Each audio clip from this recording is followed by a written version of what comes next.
Hi boys and girls, it's me Butch. It's the 15th of October here in Vancouver.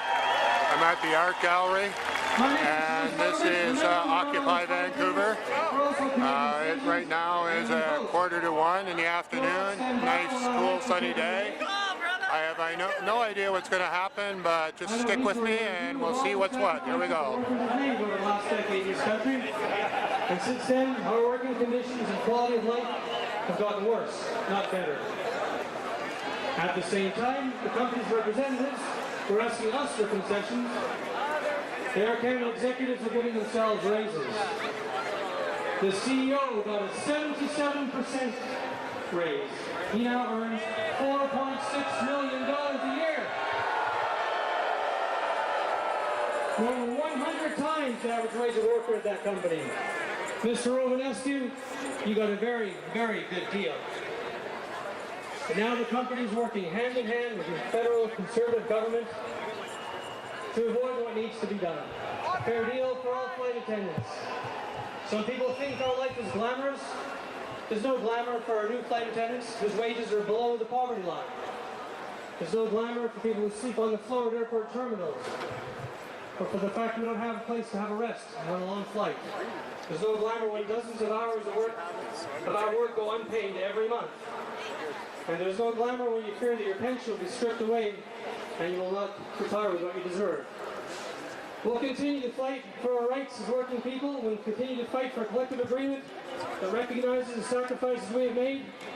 We'll take your incredible energy and mobilization, and we'll win that fight. Thank you. Quick announcement, guys. For any lost children, they go to the medical tent or the kids zone. Also, again, reminder, the march at 1, another addendum to that, so we want to be safe, we want to walk slow, we don't want to be violent. Let's love each other, go on, but we're still going to be loud. Just to add to this for 1 second, somebody mentioned something to me, said that there is a huge population of elderly people who do not want to hear a bunch of people screaming, and they don't want to be looking at us like we're a bunch of, we're causing violence or anything like that. So when we be loud, make sure it's happy loud. If you're singing, I'm sure people would love that.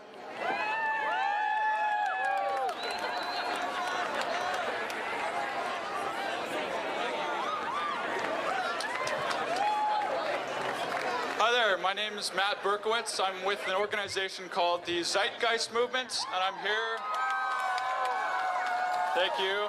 I'm here with Zeitgeist Vancouver. We're the Vancouver chapter of the worldwide movement, active in about 100 countries and 1,000 cities.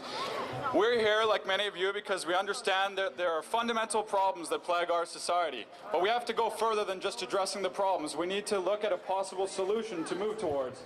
And that's exactly what the Zeitgeist movement looks at. What are the fundamental problems, fundamental root causes to war, poverty, income inequality, corruption, destruction of the environment? We have to look at the monetary system, meaning not the fractional reserve banking system necessarily, or just the debt-based currency, but the actual medium of exchange and the pursuit of profit that leads to these problems from the core level. We have the technical and scientific ability to solve most of these problems worldwide. The only thing getting in our way is the economic system. We have enough food to feed the world's population many times over.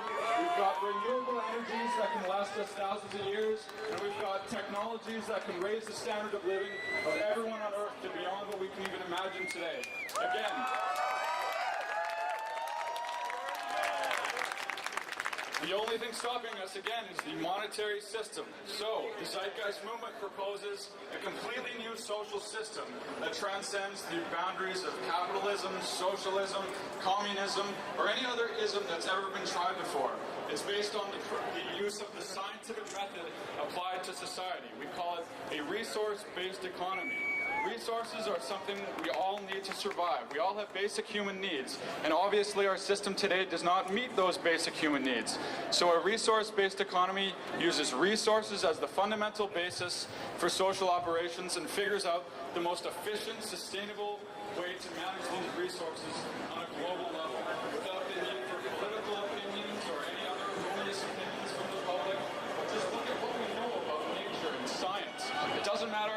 much we think we can walk on the wall, gravity will not allow us.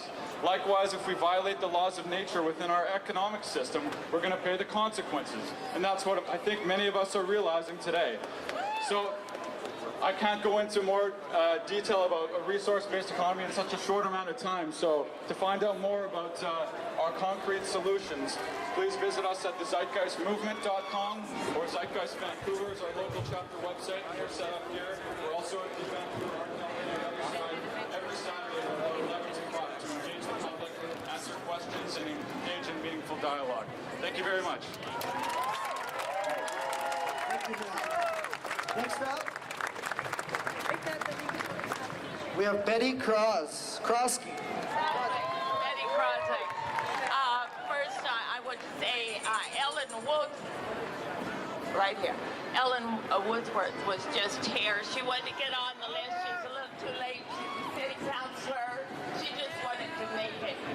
You all to know that she supports this. It's Ellen Woodsworth.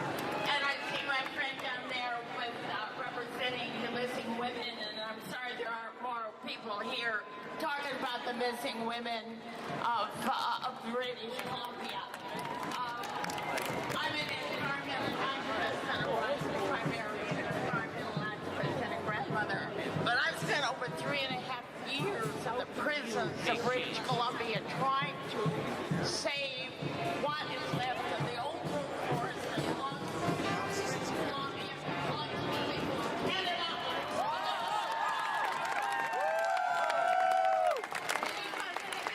Just the economic system that's going all to Hades. It's the our environment is going. Our logs are being sent as raw logs overseas. The chemicals that are put upon our land after clear cutting is enough to have the. We're getting sick from the chemicals from the logging industry, the fishing industry. The fish are getting sick. Our wild salmon are going. Our environmental cohesion is collapsing, and we have to take it upon ourselves to advise this government, advise our economic system that we won't tolerate it because their power comes from our acquiescence. When we withdraw our permission for them to have power over us,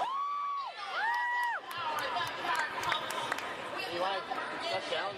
And if they're not tending to the needs of the people, if they don't represent the people, then we don't have to acknowledge them.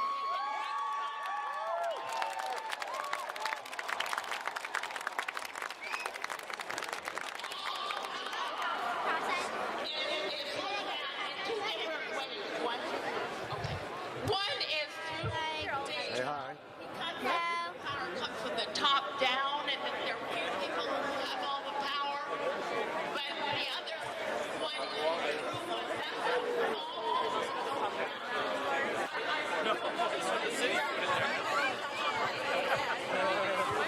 I work at a movie theater. Cook Wetland. The Cook Wetland one. and forever.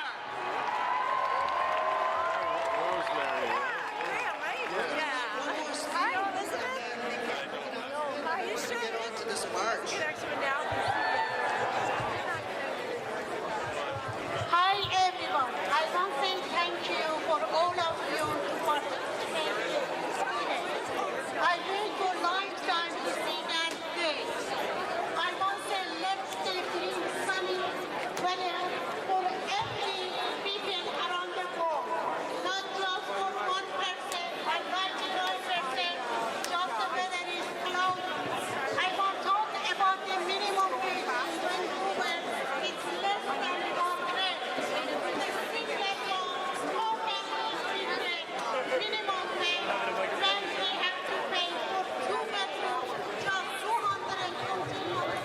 So boys and girls, this is the end of clip 1. Tune in to clip 2 and I'll show you some more. So it's bye-bye from Butch for clip number 1. Bye-bye. Now I gotta reach up and turn this sucker off. Here we go.